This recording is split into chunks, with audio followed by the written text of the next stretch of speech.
Welcome back to Heritage HQ and our latest Heritage Live. Today's guest has been at the forefront of wildlife television for more than 30 years, working alongside Sir David Attenborough and with National Geographic and Animal Planet. He's iconic British wildlife television presenter, producer, author, naturalist, and conservationist Nigel Marven. Nigel is joining us as a special guest on three consecutive subantarctic voyages this season, birding down under, Galapagos of the Southern Ocean, and Forgotten Islands of the South Pacific. Welcome, Nigel. It's fantastic Hi. to have you here today and joining us on our explorations of New Zealand and Australia's wild and remote subantarctic islands in December. Yeah, no, I can't wait. It's a mouth-watering list of voyages that you just said, and unbelievable wildlife that lots of people don't really know about. I mean, many people visiting subantarctic islands go the other way via Ushuaia, but going from New Yeah, Zealand absolutely. to We're going to super excited to have you. We're super yeah, no, I excited to can't have you wait. And join us. incredible shore birds and amazing species that you can't see anywhere else on Earth. I love penguins, of course, so there's lots of those, lots of marine mammals which people love seeing. Absolutely. Some endemic sea lions and things. So no, I can't wait. It's a mouth-watering prospect for me. Even though I've been travelled all around the world, to come to the subantarctic islands in New Zealand have always been a great wish of mine. And to go with Heritage Expeditions, I've seen them every year at the bird fair and heard so many great things about how well you're looked after and all the wonderful food and everything Yeah. else and the great naturalists on board. So it's going to be great to be part of that. Wonderful, and we can't wait to have you and your expertise on board with us. Um, so maybe we can get started. So by getting started, shall we talk about how you got started? What attracted young Nigel to the animal world? Yeah, I was never interested in anything else rather than having train sets and toy cars. I had Yeah. walking sticks, stick insects. I used to have races with them along the washing line, and then I got my first green lizard. That's a European species. Back then, you were allowed to, they were imported from the continent, so I had a pet one of those. Used to Oh, love Gerald Durrell's book, My Family and Other Animals. I mean, what a great book that is. If any of the listeners haven't read that or let their children read it, fantastic. Seeing wildlife through the eyes of a young boy growing up on the island of the Greek island of Corfu. Fabulous stuff. And then I've never been interested in anything else. So, wildlife has been my passion and joy for my whole life. and it's wonderful that you have parlayed that into quite a considerable and exciting career. So your passion for wildlife took you to study wildlife as well, is that right? Yeah, I did botany and zoology at university. I was no good at maths and statistics, so I couldn't have continued as a scientist. There's a lot of data analysis. Now, it wasn't Mm, like back in the old days where they used to just observe animal behaviors, a lot of data analysis. I would have quite liked working in a museum doing taxonomy. I would have quite liked working in a zoo. But the best of all, of course, was working in wildlife television because then you're the mouthpiece for these brilliant scientists and their work, but you get their work across to the general population. And from my point of view, I didn't have to understand why they came up with their results with the statistical analysis. I could just read the summaries at the end of the papers. And of course, they're finding fantastic things all the time. We're never going to run out of things to film as wildlife oh, filmmakers. absolutely. So you had your start at the BBC Natural History Unit, is that right? Yeah, I went to university at Bristol and the Naturalist Unit. Yeah. That's the Hollywood of wildlife filmmaking. That's where all the Yes, Attenborough shows absolutely. were made, all the big shows. And I got a job as a worm wrangler, just wrangling worms in the right direction for the cameraman. And then my How did first that job come was about?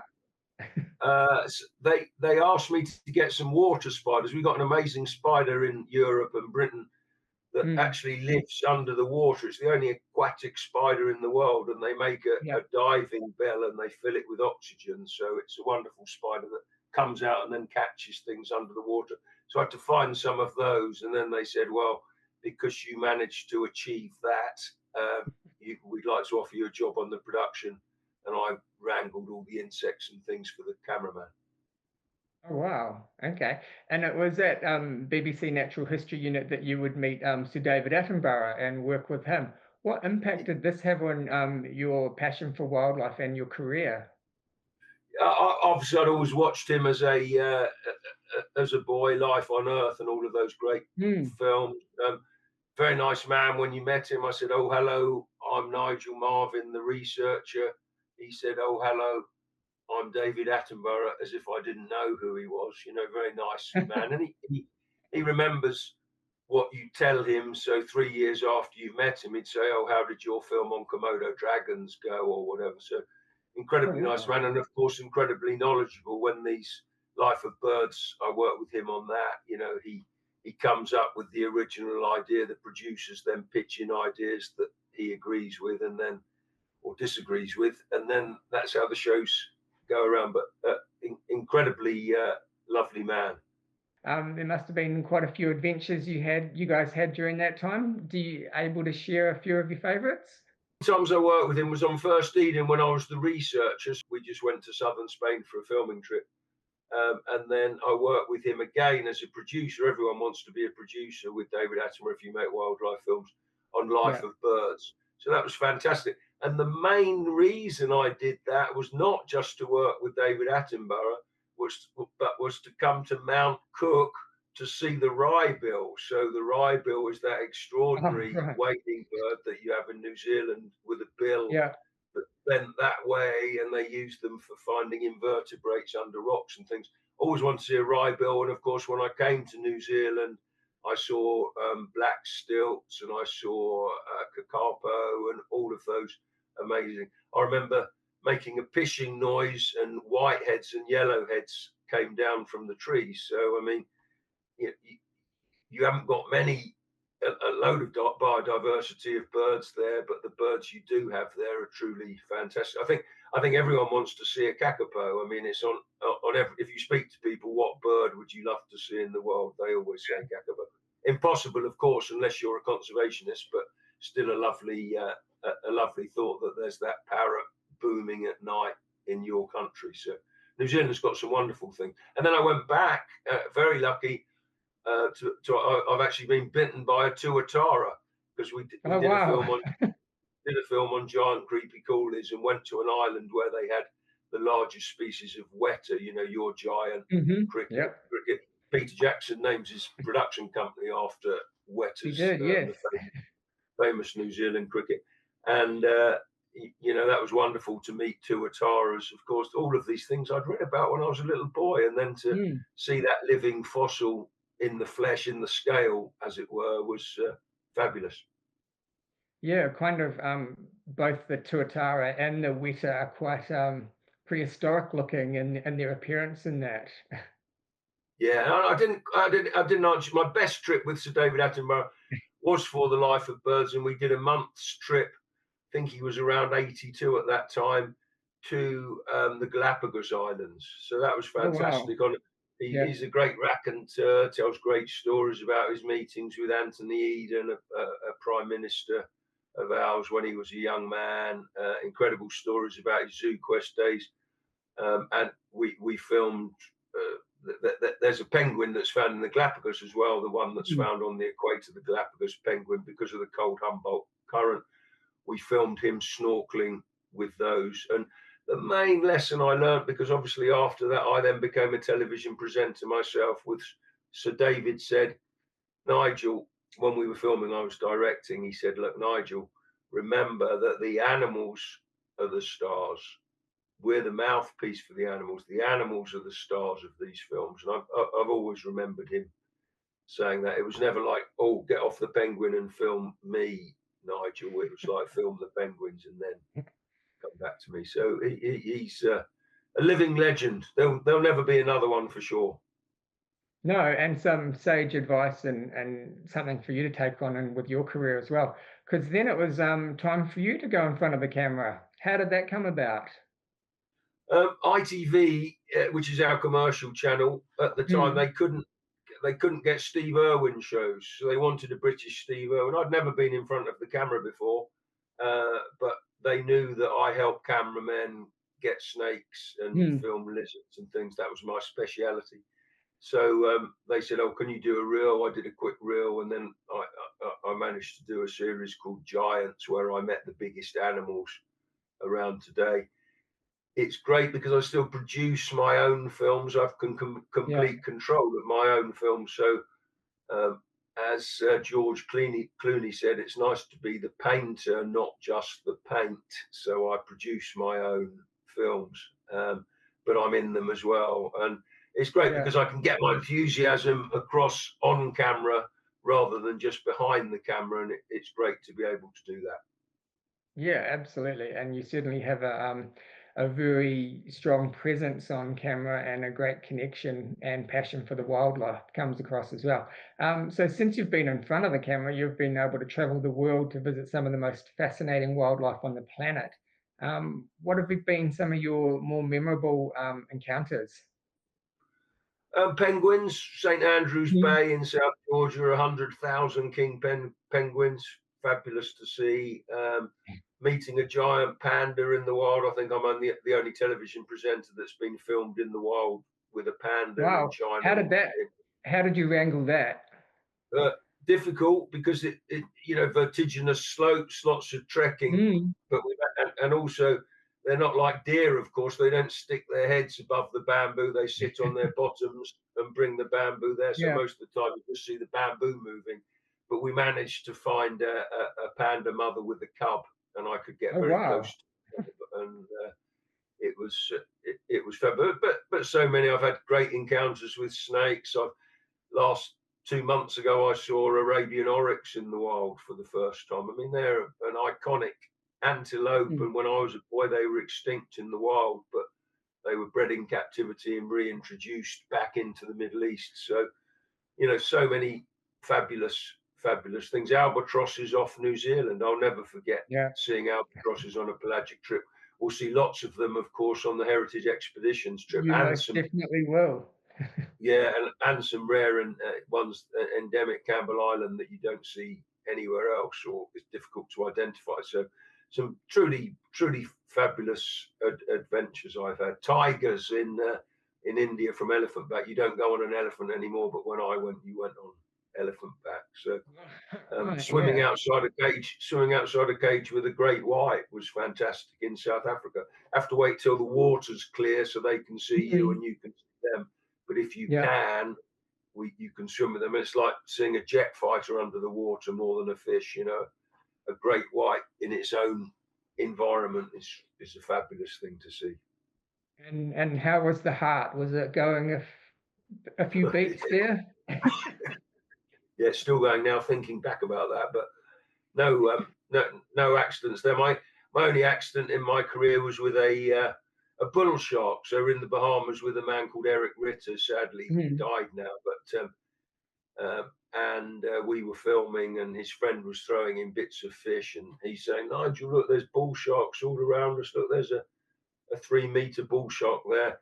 And the next thing, one bull shark got round his leg and took out 40 centimeters of his calf in one bite, and oof, blood in the water. We got him out, of course. The sharks all skedaddled. It's not true that there's a feeding frenzy if there's blood in the water. He was three yeah, months in intensive care and was okay. But that shot, Pete Zuccarini, a man who then went on to film Pirates of the Caribbean, was filming under the water and filmed the shark in slow motion coming to bite Eric's leg. He was paid a lot of money for Discovery to use that, and that's yeah. the featured shot in Anatomy of a Shark Bite, which is the Oof. most popular show on Discovery Shark Week ever, and hopefully it will not happen again. Hopefully nobody's going to film that for real again. No, no, it must have been quite traumatic there at the time. Yeah, absolutely awful. Yeah, and I was just standing a meter away, so that could have easily been me that had been bitten. He was the expert guiding me at the time. I wasn't taking him into the water, of course. Okay. When I do anything with dangerous animals, we rely on the experts. Like when I'm on the expeditions with you, you've got great experts that know how to not damage the environment, know how to not frighten the Mm, animals, and absolutely. of course we'll follow all of those rules. And Yeah. with creatures like penguins, you can get eye-popping views without disturbing them or getting too close to them. So I can't wait to see all the creatures we're going to see. So, obviously, you're in contact with lots of wildlife. Some of it, can be a little more dangerous than others. So, what are your golden rules for wildlife encounters? My golden rules are certainly making documentaries and wildlife encounters. The welfare of the animals comes first. Hmm. At all, and people may have different rules about that. They may say, "Well, why are you picking up a snake?" Well, I pick up a snake because if you didn't pick them up, you wouldn't necessarily see them because they slither off very quickly. And I think when I hold a snake, people can see my love for them, and we're not Yes. demonizing them. We're just letting people have a lovely look at a snake.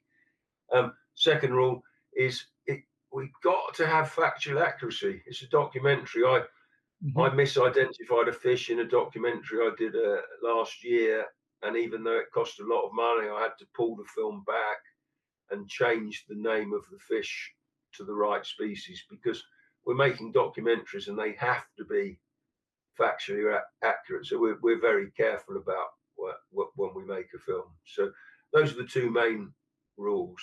Welfare of the animals is paramount, and Yeah. factual accuracy. Excellent. And so, in your documentary filmmaking, you've also been able to travel back in time, for example, with walking with dinosaurs in prehistoric park. These look like a lot of fun to make and super educational. But how did you establish that Nigel Marven connection with the CGI co-stars? Yeah, no, that was, that's why I'm most famous, of course, and those were really big shows in New Zealand and Mm. Australia. In fact, when Prehistoric Park was shown on Channel 9 in Australia, it's my proudest moment that it beat Desperate Housewives on the other side. And that was So huge at the time. that was huge, yeah, Yeah. because of the dinosaurs, of course, not because of me. But yeah, no, because I'd done a series called Giants where I compared myself to the biggest animals around today, the biggest lizards, Mm. Komodo dragons, of course, and all those other things. Um, the people that made Walking with Dinosaurs, Tim Haynes at the BBC, thought, wouldn't it be great if we can send a man back in time to give scale to our creations? And that's how all the walking withs happened. Difficult at the start because you put a tennis ball on a stick and said, if you're under 10 watching this, he didn't put a tennis ball on a stick. I really travelled back in time to Yeah. see Of course. dinosaurs. Yeah. But if you're over 10, he put a tennis ball on a stick, and I had to imagine that I was looking into the eye of a T-Rex, which was difficult because I'm a wildlife presenter, not an actor. But when I Yeah. saw the first results done by Frame Store, who did the Harry Potter movies, I really did Yeah. believe I travelled back in time. It's so fantastic, and I really got into it. My favourite episodes there were filmed in New Zealand as well. Rotorua is a perfect match for ancient Yeah. China, where they found all of those dinosaurs with all the volcanic activity and bubbling mud. And Lining province in China, that's where there was a sort of Vesuvius, a Pompeii incident with dinosaurs, and we filmed that in New Zealand. And my favourite dinosaur of all time is the Microraptor, a little feathered dinosaur that was found in ancient China.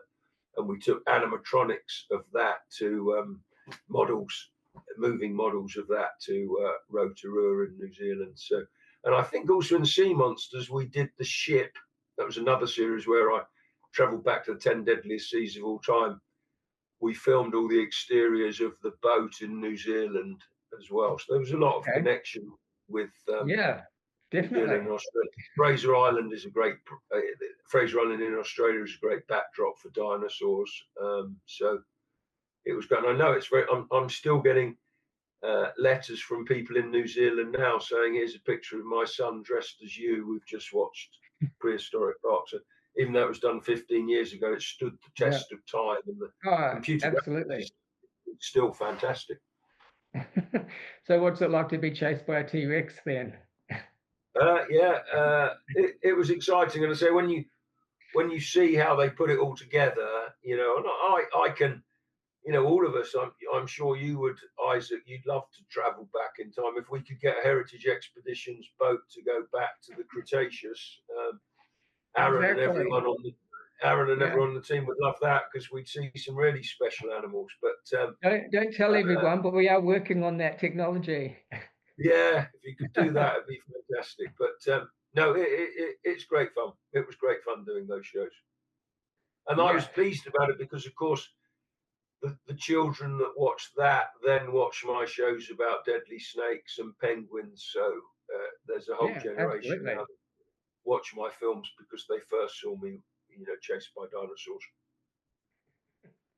So speaking of time travel, you are joining us in the subantarctic islands of Australia and New Zealand, exploring these otherworldly, windswept, wild and remote wildlife havens. This is pretty much as close to time travel what we can do right now. How excited are you for your first visit?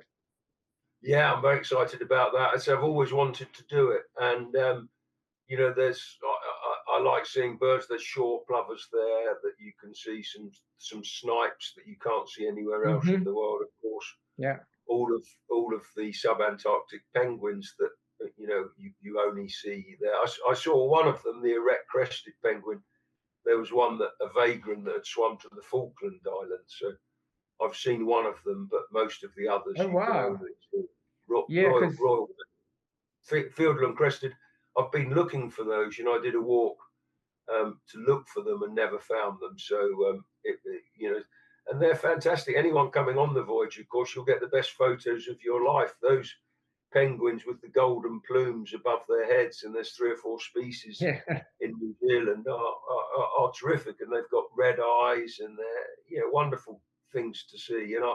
On the voyages, of course, because of my experience with penguins, I'll be giving lots of talks on penguins, tips on how to observe them without Hmm. disturbing them.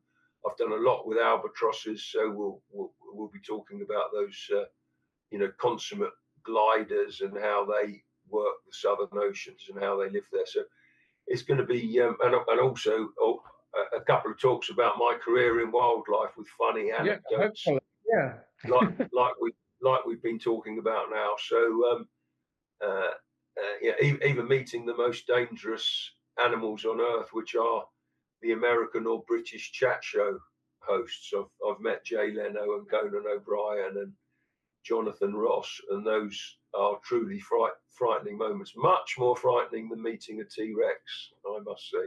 Meeting those chat show, those guys are so fast and quick, but I had some great fun talking to them. Yeah, excellent. Well, we're certainly excited to share some of these places with you, particularly being a penguin fancier. There's definitely a few penguins there for you to see. On Campbell Island, you'll get to see the southern royal albatross. They breed there, so you'll see them nesting, but you'll also see the young ones gamming and sort of coming together in groups and clacking their beaks, that's just pretty much one of your TV shows come to life.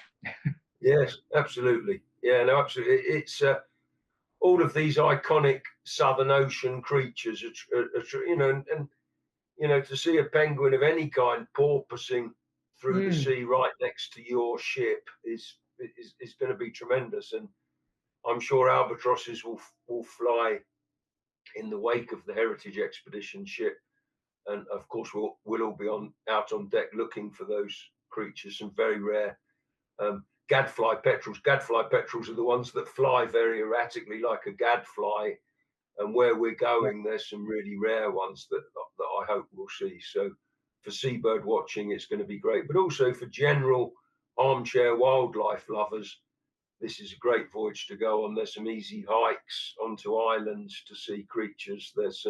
It's great that you've designed an itinerary where people can do a long hike or a short hike or stay around the ship. They can decide what to do. You can sign up and do whatever you'd like to do. So I think the itineraries are truly terrific.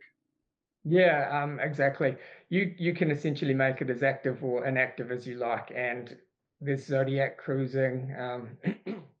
You can get out and walk around as well. Great way to see the wildlife. as you're saying, some of the other wildlife that you can see there. Hooker's sea lion, they have a big colony there on Enderby Island. It's one of the only places in the world these sea lions breed. It's quite an intense experience because you've got all your beach masters there and they've got their harems and there's younger males trying to challenge, pups being born, skua trying to eat afterbirth. Everything's happening there all at once. Yeah, no, terrific. As you say, when you do anything to the Arctic, uh, maybe less so the Arctic, but when you go to the Antarctic, it really is like being in your own wildlife documentary. You can the animals are so naive. People haven't been there for very long, so they're not frightened of people Yeah, like in the Galapagos. So you can get some really have some really wonderful moments and smells that you don't get on the television. I mean, the yeah, smell of a hook exactly. colony or a penguin colony is truly amazing. You don't experience that unless you Mm, go into yeah. nature to see the creatures. Yeah, you certainly get the full sensory experience when you're there because the noise is a lot louder than you expect as well. Yes, um, and absolutely. everything else. You're quite lucky in that the Birding Down Under voyage that you're joining us on, that actually goes to all the New Zealand and Australian subantarctic islands, plus the Chatham Islands and then some outlying islands as well. So you're really getting to see a really special, really remote part of the world there. Um, I was going to say that, one of the hardest penguins to see in the world is the erect crested penguin, because you only normally see them on Bounties and Antipodes Islands, but you've seen a vagrant one. So that must have been quite exciting to tick that off. Yeah, no, it was exciting. It was in a colony of no gentoos, I think. No, maybe Yeah, rockhoppers, but it was a long time ago.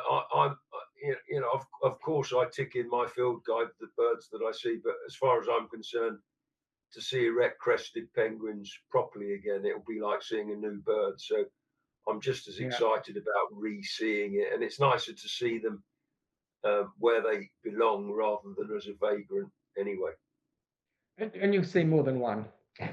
There'll be yeah, yeah, plentiful.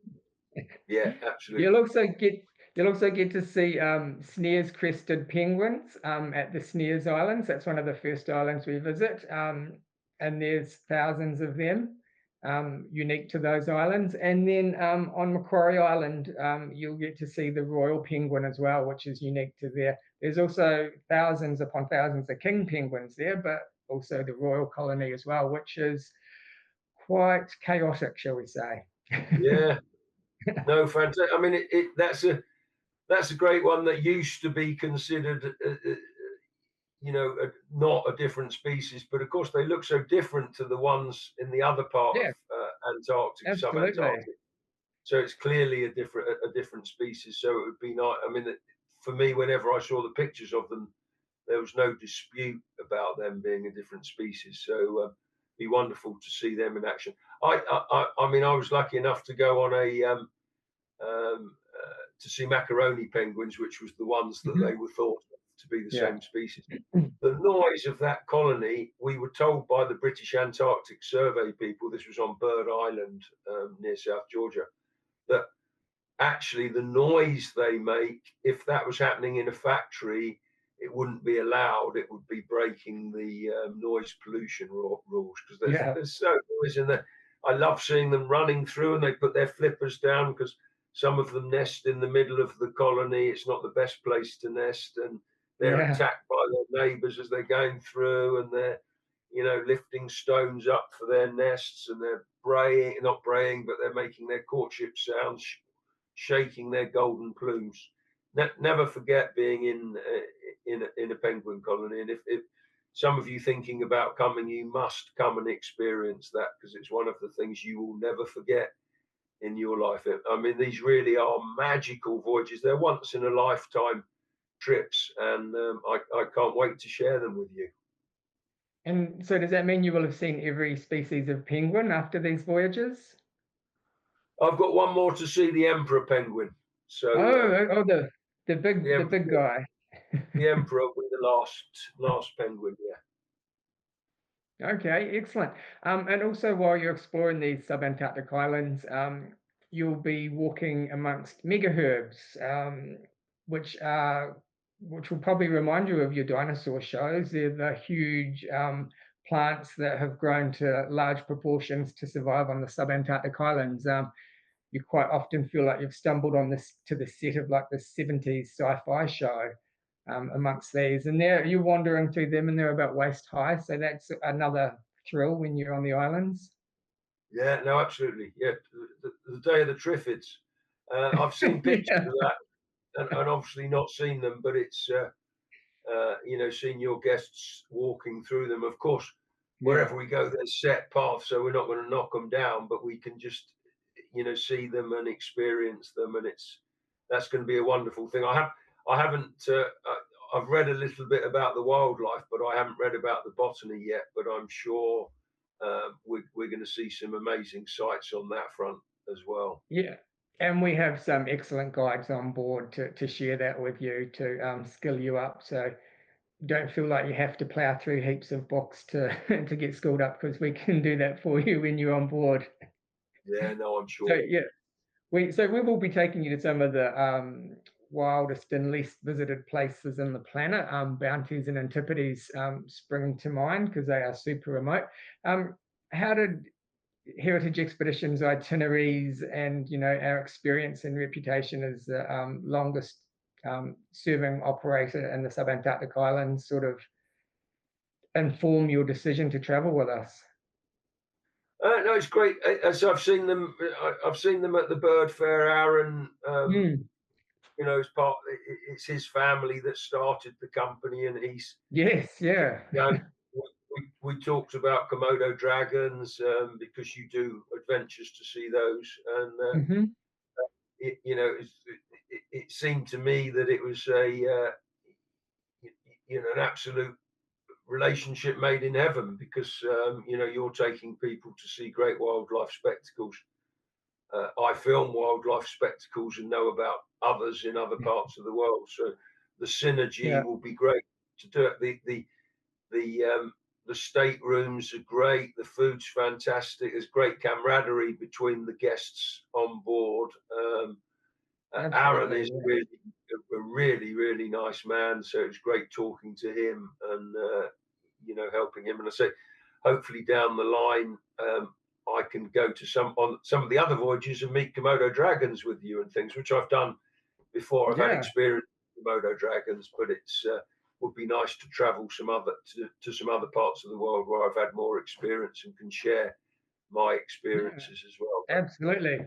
Well, that Indonesian voyage that sees the Komodo dragons, you also swim with whale sharks and go into the forest to observe bird of paradise licking. So that's quite a Yeah, wildlife experience in itself. yeah, no, absolutely terrific, absolutely terrific. I mean, as I say, do some fabulous itineraries.